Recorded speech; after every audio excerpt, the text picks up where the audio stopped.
This is such a cool product. We're using the Plump Care. It comes with a roller and then a lip boosting serum.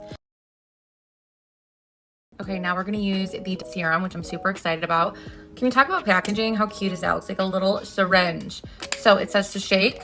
All right, here we go. Oh, look at. All right.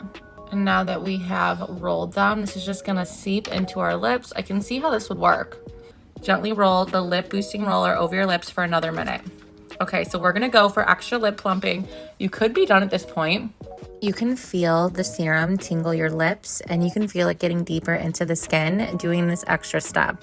So I suggest that if you guys are looking for a super plump, because you can feel it working. Okay, you know a product is working when you get those little lines around the lip. I look like I just went and got lip filler injected into my lips.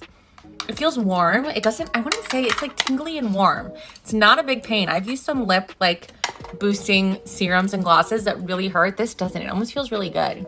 They say if you use this for 30 days, every single day, you're gonna have lasting plump lips. I'm obsessed. This is awesome.